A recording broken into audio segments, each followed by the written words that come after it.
ভারত বাংলাদেশ সীমান্তবর্তী এলাকার মানুষদের সঙ্গে সরাসরি মত বিনিময়ে আসাম পুলিশ। কাবল এলাকায় সীমান্তবাসীর সঙ্গে আসাম পুলিশের সিনিয়র আধিকারিকদের বিশেষ বৈঠক অনুষ্ঠিত। মানুষের সমস্যা সরাসরি শুনলেন সিনিয়র পুলিশ সুপার লীনা দলের সহ প্রথম সারির পুলিশ অফিসাররা। নিরাপত্তা, গবাদি পশু চুরি এবং বেহাল সড়ক নিয়েও হয় আলোচনা।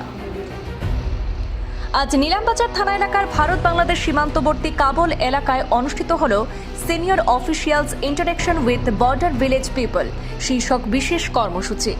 ভারত বাংলাদেশ সীমান্তবর্তী গ্রামের বাসিন্দাদের সঙ্গে এই মত বিনিময় সভায় সীমান্ত এলাকার বিভিন্ন সমস্যা, নিরাপত্তা এবং উন্নয়নমূলক বিষয় নিয়ে আলোচনা হয়।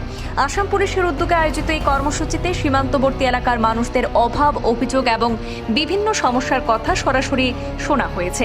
পাশাপাশি সীমান্ত এলাকায় শান্তি, নিরাপত্তা এবং উন্নয়ন আরও সুদৃঢ় করার বিষয়েও গুরুত্ব দেওয়া হয়।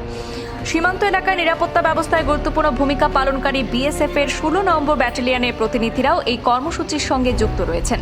সীমান্তবাসী এবং প্রশাসনের মধ্যে পারস্পরিক যোগাযোগ আরও শক্তিশালী করার ক্ষেত্রে এই উদ্যোগ গুরুত্বপূর্ণ বলে মনে করা হচ্ছে।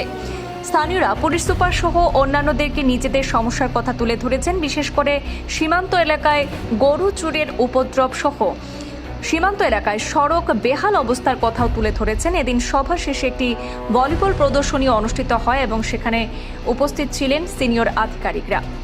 সভা শেষে পুলিশ, বিএসএফ এবং স্থানীয় বাসিন্দাদের অংশগ্রহণে একটি প্রীতি ভলিবল প্রদর্শনী অনুষ্ঠিত হয়, যা প্রশাসন এবং সীমান্তবাসীর মধ্যে পারস্পরিক সম্পর্ক আরও দৃঢ় করার একটি ইতিবাচক বার্তা হিসাবে দেখা হচ্ছে।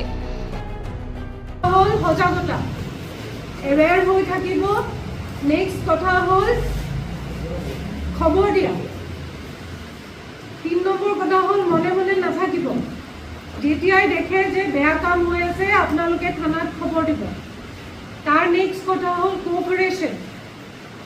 উইটনেছ হিচাপে, কমপ্লেইনেণ্ট হিচাপে, সোৰ্স হিচাপে, খবৰ দিয়া হিচাপে আপোনালোকে আমাক যিমান হেল্প কৰিব পাৰিব আমি সিমানেই ভালকৈ কাম কৰিব পাৰিম। যোনখিনি কাম আপোনালোকে নিজে কৰিব পাৰে বিজেপি হিচাপে, জিপি মেম্বাৰ প্ৰেচিডেণ্ট হিচাপে সেইখিনি কাম আপোনালোকে নিজে কৰক।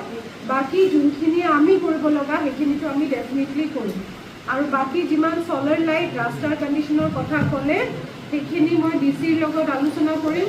আৰু যিমানখিনি প্ৰব্লেমৰ কথা কৈছে মই এই গোটেইখিনি লিখি লৈ গৈছোঁ। সেইখিনিত আমি বিজেপিকেইটা মেইনলি ৰিকনষ্ট্ৰাক্ট কৰিব লাগে সেইখিনি কৰি দিম। ৰাস্তা আৰু চলাৰ লাইটৰ কথা ডিচিৰ থ্ৰুৱেদি হ'ব।